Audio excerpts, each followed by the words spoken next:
Coucou les Gémeaux, on se retrouve pour les énergies de ce mois de janvier 2024. Tout d'abord, je vous souhaite mes meilleurs vœux pour cette nouvelle année. J'espère que vous allez bien. Oui, je sais, je suis un petit peu en retard sur les vidéos. J'ai été malade pendant les fêtes et sur ce début d'année. Alors, c'est reparti. Je me mets à jour de toutes les vidéos manquantes. Euh, Comme d'habitude, vous pouvez aller compléter cette vidéo avec votre ascendant et votre signe lunaire. Des fois, il nous parle plus et c'est ok. Et puis c'est parti. Hein, comme d'habitude, vous pouvez liker, partager, vous abonner. Allez, on va aller voir pour vous les Gémeaux un petit peu ce mois de janvier.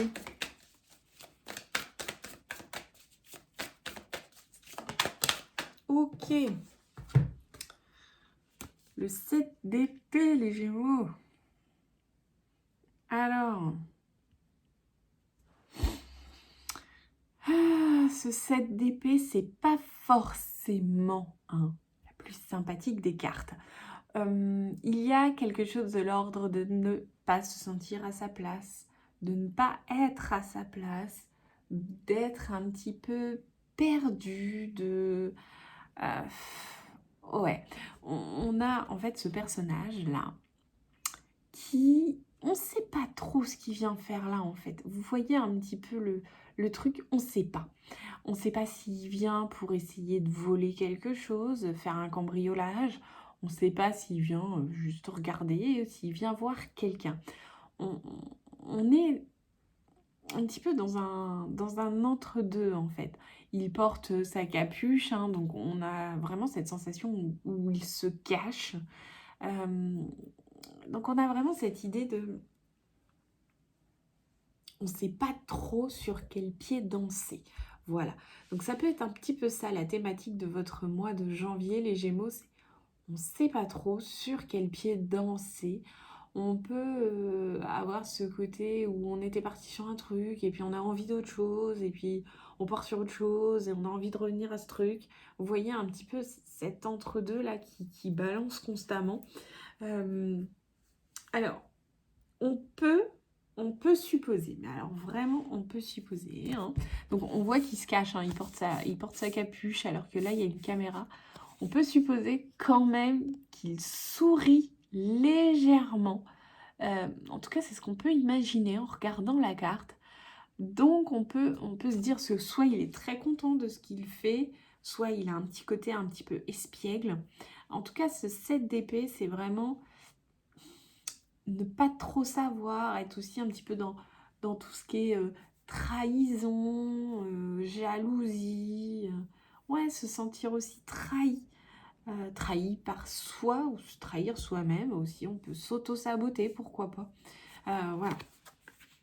Bon, on va aller voir avec l'oracle là pour compléter un petit peu parce que pour le moment, ce mois de janvier...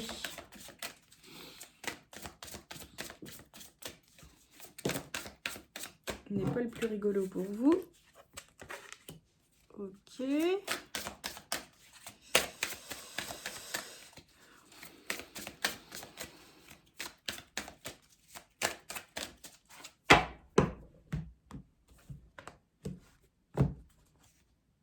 Ok. Bon, on a quand même... Bon, j'ai quand même cette carte de l'accident. Donc, on continue. Hein. On n'est pas sur une ambiance très festive, très sereine, etc. Mais, j'aime bien quand je mets des mais. C'est que là, les choses intéressantes arrivent. On a quand même sur cette carte-là, qui je trouve fait beaucoup penser à la carte de la tour dans le tarot, on a ce côté destruction. Alors destruction, peut y avoir aussi ce côté s'auto-saboter, hein, bien sûr, mais pour moi, il y a aussi détruire pour reconstruire. C'est-à-dire que je détruis ce que j'ai fait avant pour repartir sur de bonnes bases plus solides et pouvoir avancer.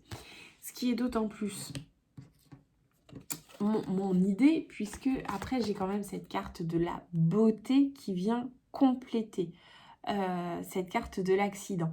Donc pour moi, il y a vraiment quelque chose de l'ordre où peut-être que vous ne vous sentez pas à votre place, peut-être que vous sentez que le changement est nécessaire qui a besoin de modifier quelque chose et que vous allez pour le coup déconstruire pour reconstruire. Ça peut être un peu violent. Vous savez, un petit peu comme ces personnes qui plaquent tout du jour au lendemain et qui partent sur autre chose. Bon, j'ai pas trop cette idée-là, mais pourquoi pas.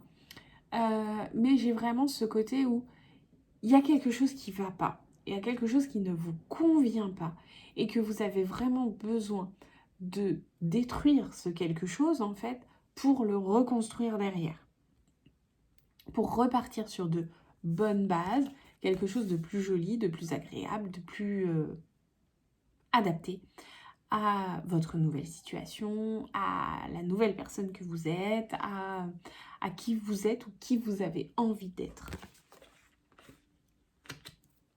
Ok, on va aller voir un petit peu le côté sentimental et relationnel. Allez, on va aller voir si c'est de ce côté-là qu'il y a quelque chose qui ne va pas. Protection et réalisation. Donc, ça ne semble pas être du côté sentimental et relationnel que les choses ne vont pas, puisque vous semblez être protégé, vous semblez être plutôt dans de belles réussites de ce point de vue-là. Ou alors, on peut se l'imaginer peut-être un peu plus comme vous êtes protégé dans vos relations, qu'elles soient amicales, sentimentales, etc., justement pour procéder au changement et aller vers de plus belles réalisations. Ouais, j'y vois quelque chose comme ça, parce qu'elle tombe quand même juste sous ma carte de l'accident. Donc je me dis qu'il peut y avoir tout à fait ça à déconstruire et reconstruire. Peut-être qu'il y a du tri à faire dans vos relations pour vous permettre d'aller mieux, de vous sentir à votre juste place. Vous savez, il y a cette citation qui dit on est la moyenne des 5 personnes que l'on côtoie le plus. Alors de votre côté, faites le point. Quelles sont les 5 personnes que vous côtoyez le plus et où est-ce que vous vous placez là-dedans?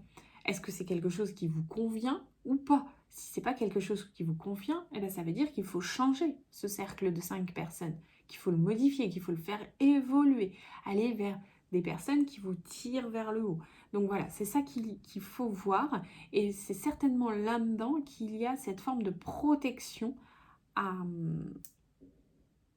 travailler. Ok, alors d'un point de vue professionnel.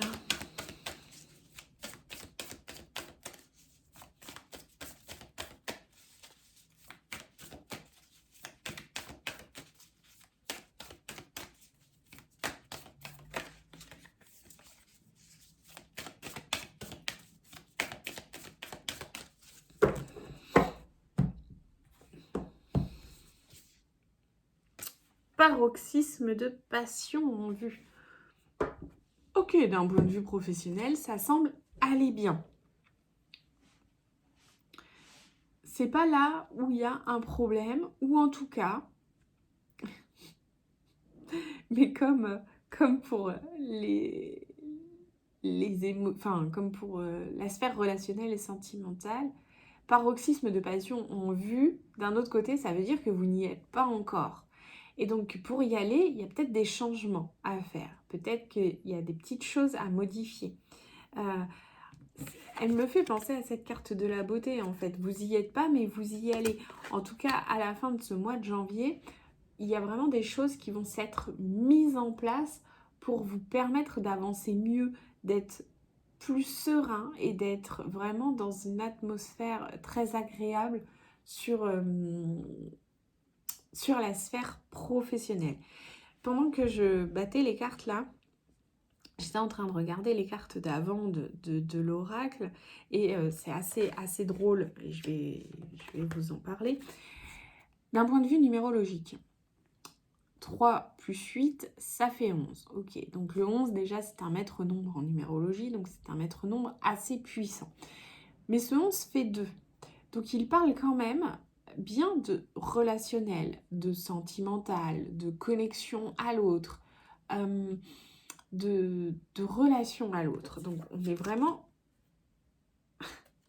dans cette carte-là qui est un 22. Hein, ok, donc 2 fois le 2, ce qui fait 4. Et cette carte de la beauté est un 4. Vous voyez où je vais en venir? Vous voyez cette évolution qui se fait, cette chronologie qui s'opère en fait. C'est-à-dire que du 2, vous allez passer par ce 22, hein, qui est aussi un maître nombre, hein, avec le 11,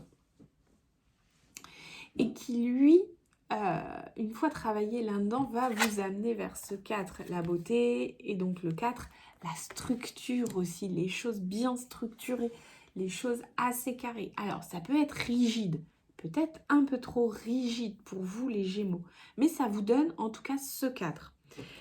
Ce cadre qui peut effectivement vous permettre aussi, d'un point de vue pro, d'évoluer, d'avancer vers ce paroxysme de passion en vue, là.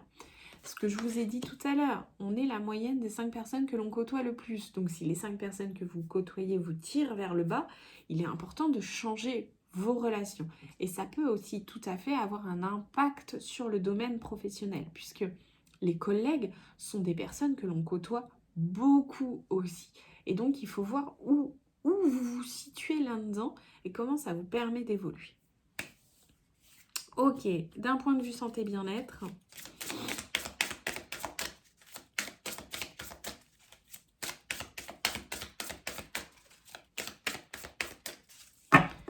pour vous, les Gémeaux, sur ce mois de janvier, blocage karmique. Ouais, vous voyez, hein, on revient là un petit peu sur ce 7 d'épée, de ne pas se sentir à sa place, etc. Il serait intéressant d'aller voir d'où vient ce blocage. Qu'est-ce qui vous empêche de vous sentir pleinement vous, de vous sentir pleinement là où vous êtes? Alors, vous pouvez très bien aller faire une séance d'Anal Akashique, pourquoi pas, une séance de tarot avec moi aussi, bien sûr. Vous pouvez aller tester l'hypnose régressive, je crois. Enfin voilà, il y a pas mal de choses que vous pouvez aller tester pour voir d'où vient ce blocage et comment le travailler, comment le modifier.